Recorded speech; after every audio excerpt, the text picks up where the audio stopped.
This just in. Play the hottest music ever. Keeping it hot with Radio BC. Yes. Oh, I'm sorry, Luke. We're having a problem with the phone here, so people are calling and we don't even know who's calling. But anyways, Yeah. I have Luke.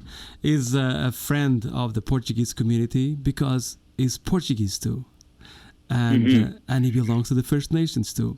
Luke, with me is Father Marinaldo, and John. You know, remember John Casanova? That he did. Yes, so they are all here with me. And we're going to talk about something that people, the community, the Portuguese community in Vancouver, they know. They know about you. They know everything you did. Who is your great-great-grandfather? So talk to us about every single detail that you can talk. Well, first of all, thank you for having me on the show today. Thank you. It's great to be here. It was the second time on your show, I think. But it's been just over a year now since we unveiled the Shore to Shore project, and it was to commemorate Portuguese Joe Silva, and who was my, like you said, my great grandfather, and he came here in the early 1800s. And his first wife was Chief Capilano daughter, and he married her, and then she died at a young age, and then he remarried my great-great-grandmother, whose name was Quatlamont. So, together they created our family lineage, as well as Joe was a very successful pioneer who came here. He owned the first saloon in Gastown, was called the Hole in the Wall Saloon. He also was the first man to have a seine boating license on the coast here. He started a lot of other businesses within Gastown at that time, and at one point he even had Gassy Jack as one of his employees. So, he definitely did a lot at the turn of the century, for creating Vancouver and helping with that. And also, from what I've heard from my family and elders in my family and stuff, the way that he was towards the First Nations people was very respectable as well. Because during those times, there was, with the gold rush coming and everything, and the smallpox epidemic, and there was a lot of population coming from different parts of the world, and it's no secret that First Nations people were treated quite unfairly, and lands were taken and things like that. But this is one of those pieces of history that not everything in history is a negative thing, and Joe really did do a lot for our family, and not only our family but Vancouver and Canada. So it was great to be able to do a sculpture and put that in Stanley Park, and to have that forever there, and working on an international level with Portuguese people from the Azores, right from Pico, where Joe came from, in Calheta, and the people in San Miguel and the Azores, and the government there supplied some stone that came over on a ship, and there's a stonemason that came from San Miguel, and it was just a fascinating time for me, and I felt really honored just to be a part of it. Even though we created it ourselves, it was a real honor just to be a part of doing such a thing. Look, this is Father Bernard now. Paulo is out of the studio a little bit, but I'd like to ask something to you. He's your great grandfather, great. Okay. Yes, great, yeah. Yeah. So my question is, he's from the mainland or from the islands in Portugal? He's from the island. He's from Pico. From Pico. From the Azores. He comes from the little town on Pico called Calheta. Yeah. And his purpose when he came to Canada was for the gold, or he came for fishing? No, he came. He originally came at 12 years old with his father and brother. Okay. Yeah. And they came on the whaling ships. Yeah, because I always, when I was in Edmonton, before coming to Victoria, so I always heard his his story talk for people there in Edmonton. So, but they never knew why he came and west coast of Canada. It's right. Yeah, that's right. Well, Father, yeah, he came over on a whaling ship. Some of the history says that the name of the ship was called the Morning Star, but he also made one of his own boats and called it the Morning Star, and I depicted that on a sculpture as well.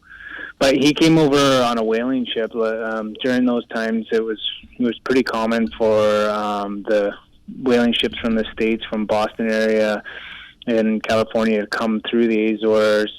And I'm sure you probably know this, but to come through, for the people that don't know, the ships would come through the Azores and pick up individuals for like 3 to 5 year contracts and stuff. But a lot of times people didn't make it back during those days, and they ended up moving into different places, and sometimes they were kept almost captive. And think him being a young boy, his father died from a heart attack, and his brother drowned, so he was kind of left by himself.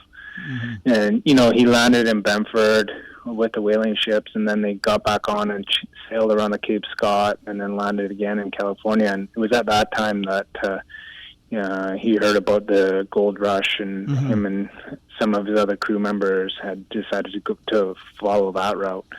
So that's when he started coming up the coast into Canada.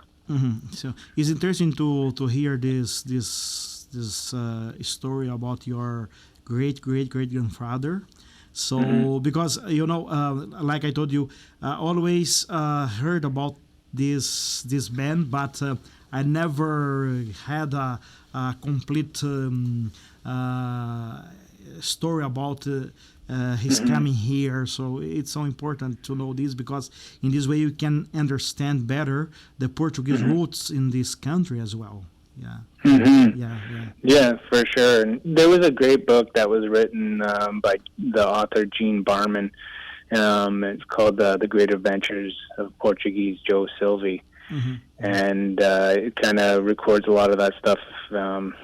I'm not too sure. She wrote it when I was in high school, so it was quite a few years ago. And but she managed to interview some of our family members who were elders at that time. So a little bit more like one of them was actual Joe's granddaughter.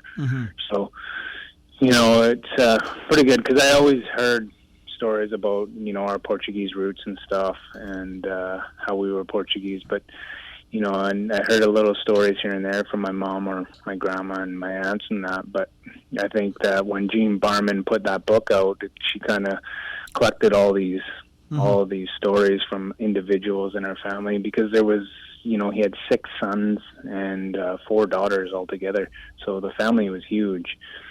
And So I think that the Portuguese has this. I think that something that there is in the Portuguese culture. They always try to mix to other cultures, because your great grandfather, he got married with a native woman, right? So it's like in my country, when the Portuguese got there in the year in the 16th century. So the first thing that they did, it was to get married with the natives women there. Find a way. Yeah. 2 weeks ago, I was with you at in Cowichan, and I went to your studio there, and I saw a Portuguese flag, and you started talking to me about the soccer team and how proud you were. Are you proud to have a Portuguese background?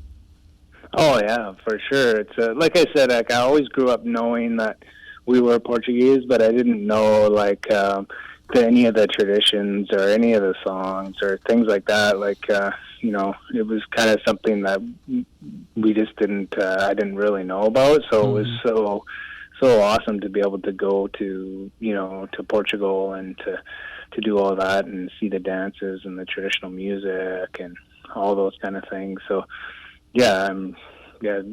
pretty. I definitely embrace that, the Portuguese side of my family for sure.